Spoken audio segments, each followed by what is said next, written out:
Hey, what's going on, guys? This is Broku, and welcome back to another Dragon Ball video.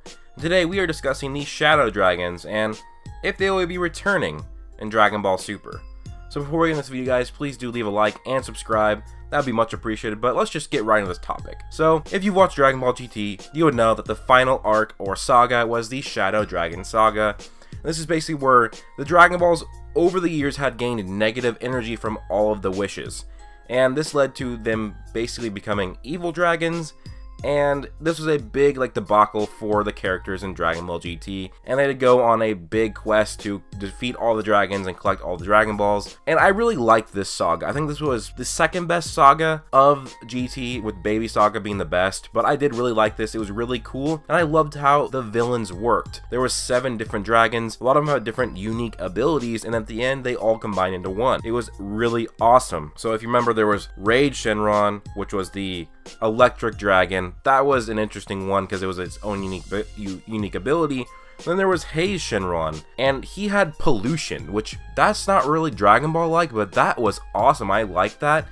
He was a weak dragon, but what he'd do is he'd pollute you, and that would weaken you over time to enough where he could overpower you. That was awesome. And then probably my favorite dragon was Shenron. He was the fire one. He was cool, and I liked that. It was really cool that he was the 4-star dragon, the one that Goku has had the most relationship with, and how he basically turned against the other dragons and went on Goku's side. That was really cool, and it made sense because he's the 4-star dragon. And I liked because he was a strong dragon, he was cool, I liked his personality.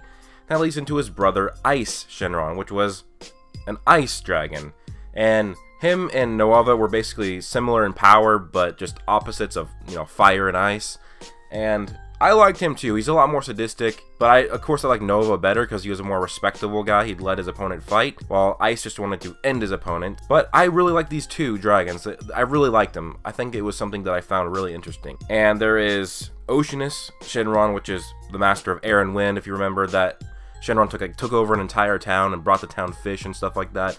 I didn't really like this dragon, but it was okay. And then there was Naturon Shenron, which absorbed the bodies and took people's abilities. And this one, I thought this dragon was okay, but I think it could have been done way, way better. And on to my second favorite dragon, and that is Sin Shenron, the 1-star dragon and the actual strongest dragon of them all. And I think he's the coolest looking dragon of them all too, which makes sense because he's the strongest one, he's the last one they fought. And then there is the combination of all the dragons, that is Omega Shenron, which is extremely powerful. Not even 2 Super Saiyan 4s could defeat him. It took a Super Saiyan 4 Gogeta to defeat him.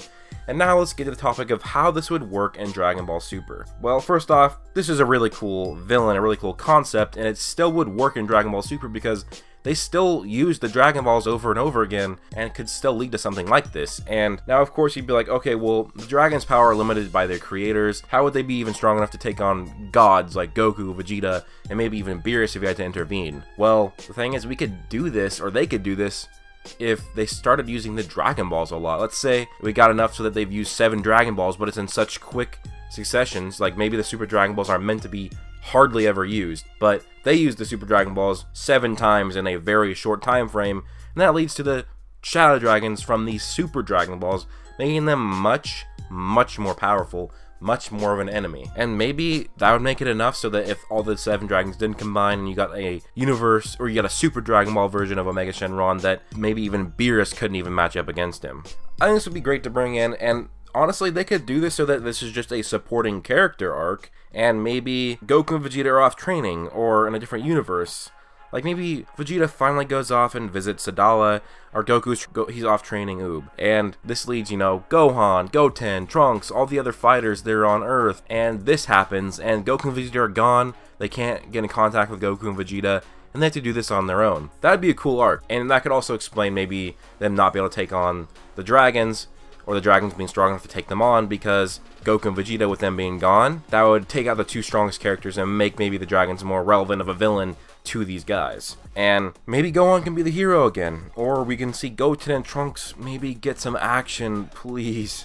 That could fit so well, and it'd be a great next villain. And this would probably bring in maybe Ultra Instinct versus Omega Shenron, or Vegito versus Omega Shenron. It would just be so many different possibilities, and this is something I definitely want to happen. I think this would be a good arc. It probably maybe not happening right after the Tournament of Power, but maybe a few arcs after, and maybe it's like a flash forward, so Goku's training Oob. Goten and Trunks are finally like adult-sized. Finally, I hate that they're still like kid-sized. I mean, they're like in their early 20s and they've been training. They're strong now. Maybe then they have Super Saiyan God. Maybe they just have something, and then or they just go into Gotenks, Super Saiyan 3 Gotenks, and they're relevant again and strong enough to keep up with Gohan. That would be great for Goten and Trunks to actually have some time to shine.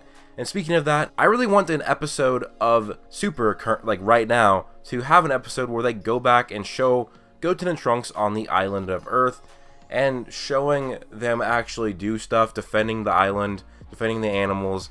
That would be great. Maybe some sort of villain comes, and we get to see Goten and Trunks do something. Please, why can't they just do this? But anyways, guys, what do you think about the Shadow Dragons returning in Dragon Ball Super? I think it's a good idea, but let me know down below. Comment saying if you would want them to return, if you wouldn't, if you want brand new versions of them, or the actual GT versions of them in Super, just like a copy and paste, put them in there. I wouldn't care if they copied and pasted. I know a lot of people would probably get pissed, but I wouldn't care. But if they did, they probably wouldn't. They'd probably make brand new dragons that are original. But anyways, guys, like and subscribe if you enjoyed. Comment down below answering my questions. Also, join my Discord and follow me on Twitter. Those will be linked down below. And thanks to all my Patreon supporters, Daraj Payton, the awesome guy who only supports Broku on Patreons, and Zach Otaku. Those are my Super Saiyan 1s. And thank you so much. And thanks to my Super Saiyan 2s, Israel Flores, Mystic Ghoul, Darius, Badass Thug, and Jackie Barney. Thank you guys so much for the support. It really does mean a lot. And I hope you guys do all have an amazing day. Peace out.